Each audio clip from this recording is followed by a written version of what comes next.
السلام عليكم ومرحبا بكم، إن شاء الله تكونوا كامل بخير. اليوم بإذن الله راح نشارك معكم سلطان المائدة اللي هو مقروط الكوشة. بتها الوصفة ما تنساش دير إعجاب واشتراك باش يلحقها كل ما هو جديد. قبل ما نبدأ نصلوا على النبي، اللهم صل وسلم وبارك على نبينا محمد.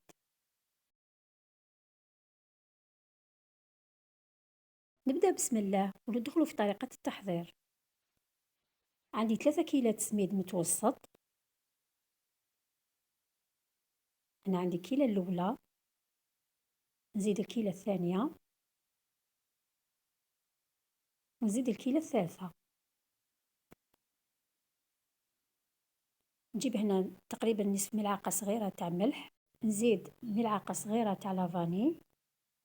هنا نجيب كيلة سمن ناقصة أصبع ونكملها بالزيت.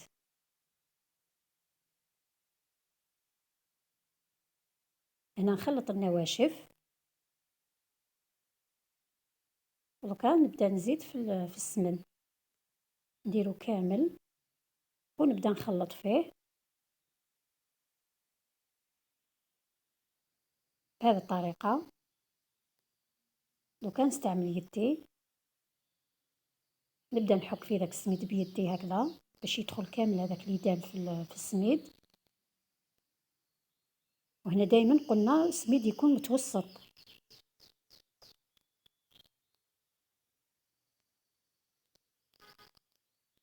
أنا بعد اللي دخلت مليح هذاك اللي داب في السميد نخليه يريح تقريبا 10 دقائق، ومن بعد نعاود نولي ليه نعاود نحلو كما راكم تشوفوا بهذه الطريقة. نحلو كامل بيدي. دوكا نجيب كيلة تاع اللي كيلت بها السميد، نكيل بها نص كيلة ماء ونص كيلة ما زهر. هنا راهو خليط ما بين الماء وما زهر. نبقى نرش فيه بشوية وما نديروش كامل، ندير يعني النص تاعو. نحاول ندخله مليح في السميد كما راكم تشوفوا بهذه الطريقة. وهنا غير بأصابع اليد نبقى نخلط في السميد تاعي غير بأصابع اليد، هنا باش يدخل هذاك الماء والما زهر في السميد. هنا نخليه يريح تقريبا ربع ساعة.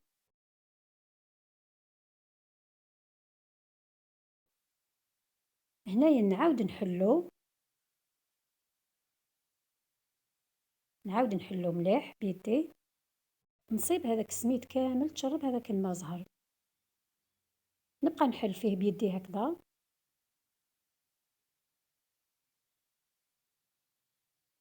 من بعد راح نزيد نكمل هذيك النص كيلة اللي خليتها، نزيد نكمل نرش بها هذاك السميد. وهنا غير بأصابع اليد كما راكم تشوفوا حتى يتشرب هذاك الماء.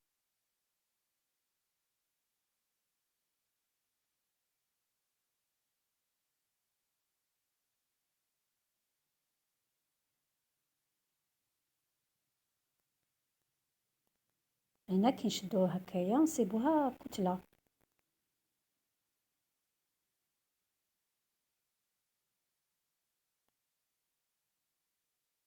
نكمل كامل هذاك الكيل تاع الماء.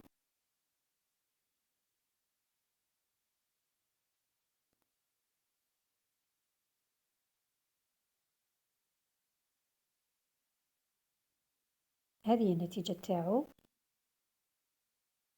كي نشدو في يدي يولي لي كتلة.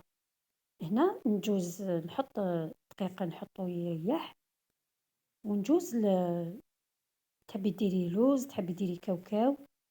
هنا إلا كان كاوكاو من الأحسن تحمصيه شوية تنشفيه شوية ومن بعد ترحيه متوسط، وإلا كان لوز خليه على حاله.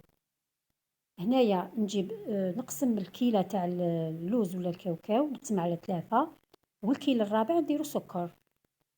نجيب نصف ملعقة لافاني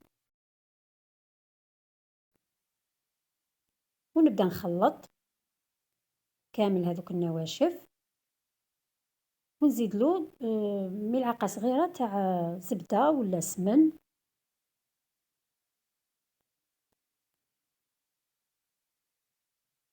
نبقى نخلط فيهم هكا، ونزيد نرشو بالما زهر حتى نشوفو ولا طري في يدي.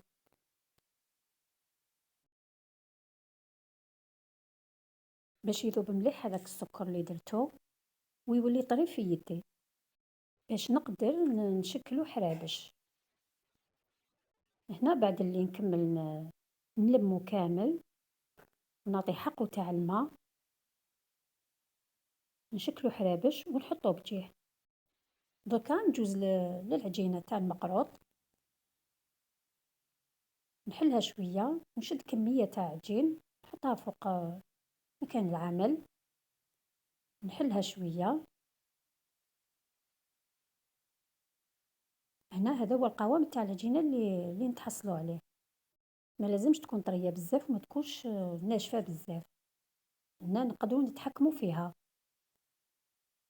نشد ندير حربوش، نحلو في الوسط غير شوية، ونبدا نستف في ذوك الحرابش في الوسط تاع العجينة بهذه الطريقة.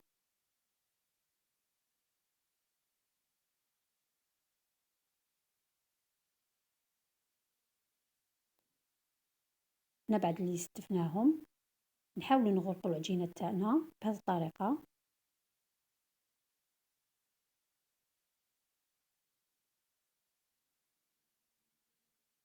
نلمها مليح هذيك العجينة ونبدا نلوي فيها باش نعطيها الشكل اللي والمها، ونقدر ندير فيها الطابع اللي حان نطبع به. ودوكا نجيب الطابع، تقدري ديري طابع، تقدري بالموس كيما نقولوا، ديري اشكال. اللي ما عندهاش طابع دير اشكال في المقروطه، تقطع مقروطات ودير اشكال في كل حبه. انا بعد اللي درت الطابع قطعتهم.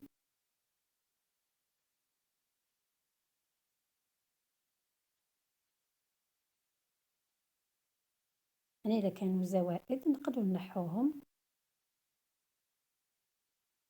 كما راكم تشوفوا. نشدوا الحبات، نحاول نتحفهم شويه بهذه الطريقه، نلويهم غير شويه شويه، ما نضغطوش عليهم بزاف باش يجي الشكل تاعهم بومبي ويجوا متحوفين. رايحه نزيد نعاود معاكم حربوش واحد اخر. هنايا كنت شكيت الحربوش، كنت درت الحشو. هنايا كي نجي ندير طابع نحاول ندير رشه تاع سميد متوسط، رشه خفيفه، من بعد نطبع هذاك الحربوش تاع المقروط بهذيك الرشه الخفيفه تاع السميد اللي زدناها، رايحه تعطي للمقروط شكل شباب. في هذا الوقت نقطعوا الحبات تاوعنا ونشكلوهم كما شكلناهم في الاول، ونكونوا شعلنا الفرن بربع ساعه من قبل على 180 درجه. لازم يكون الفرن ساخن. نحطوه يطيب، نطيبوه من التحت ومن بعد نزيدو نحمروه شويه من الفوق. وهنا كل وحده على حساب الفرن تاعها، يقدر يطيب من 15 دقيقه حتى ل 20 دقيقه. من بعد نزيدو نعاودو نحمروه من الفوق تقريبا دقيقتين حتى نشوفوه خضر لون خفيف. وهنا بعد اللي كملت ستفت كامل هذاك المقروط في السنيوه، درت له عقاشه في الوسط وحطيته يطيب. جبت العسيله هو سخون، جبت العسيله درت فيها 2 مغارف كبار تاع ما زهر. هنا ما لازمش تكون العسيله ثقيله كما راكم تشوفوا، لازم تكون شويه خفيفه، ما تكونش خفيفه ما تكونش ثقيله بزاف، باش هذاك المقروط يقدر يتشرب العسيله. كما كنت تشوفوا نعسلو الخطره الاولى بهذه الطريقه، وكي نجي نقدمو نعسلو الخطره الثانيه بعسيله تكون ثقيله.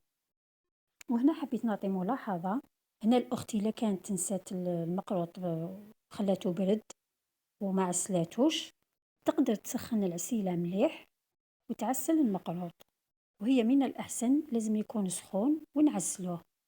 هي النتيجه تاعو. مع وصفات أخرى إن شاء الله. السلام عليكم ورحمة الله وبركاته.